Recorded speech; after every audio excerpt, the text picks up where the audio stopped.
இந்த அக்னிராஜ் அவரை கொலை செய்யப்பட்டிருக்காரு, அவரோட கொலைக்கு நம்ம பழி தீர்க்கணும் அப்படின்னு சொல்லிட்டு இந்த ஆசி அராத் என்ற பாசில் இவங்க மூலியமா சிறையில ஒரு திட்டம் தீட்டுறாங்க.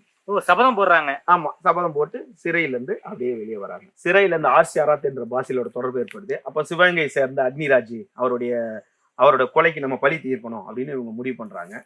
உடனே இவங்க எல்லாம் தேடி அந்த கொலையில சம்பந்தப்பட்ட முக்கிய குற்றவாளியான அழகு பாண்டி அப்படின்றவரை நம்ம கொலை செய்திடலாம் அப்படின்னு ஒரு பிளான் போடுறாங்க.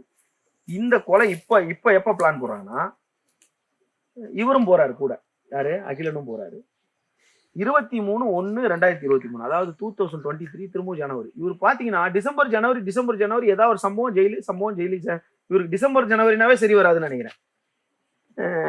திரும்பவும் பார்த்தா ஜனவரி 23/1/2023 வந்து மதுரை நீதிமன்றத்துல ஒருத்தர் ஆஜராகிறாரு. யாரு, அந்த அழகு பாண்டின்றவர் ஆஜராயிட்டு அந்த அக்னிராஜ் கொலை வழக்குல ஆஜராயிட்டு அவர் வரும்போது என்ன பண்றாரு, உரங்காம்பட்டின்னு ஒரு ஊர், அங்க அவங்க மாமனார் வீடு இருக்கு.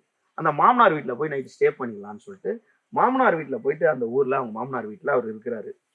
அவருடைய மனைவி, அவருடைய குழந்தைகள் எல்லாரும் இருக்காங்க.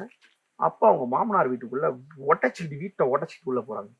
அப்ப அவங்க மனைவி, அவங்க குழந்தைங்கலாம் கண்ணு முன்னாடியே அந்த அழகு பாண்டிய கொடூரமா வெட்டி கொலை செய்யறாங்க. கொடூரமா. அந்த அழகு பாண்டி யாரு, அக்னிராஜ் கொலையில இருக்கவர். ஆசி அராத் யாரு, சிறையில பழக்கம். அவருக்காக அதாவது நீங்க ஒரு விஷயம் நல்லா பாத்தீங்கன்னா, அக்னிராஜ் கொலை செய்யப்பட்டது 2021-22 சம்திங்ல தான்.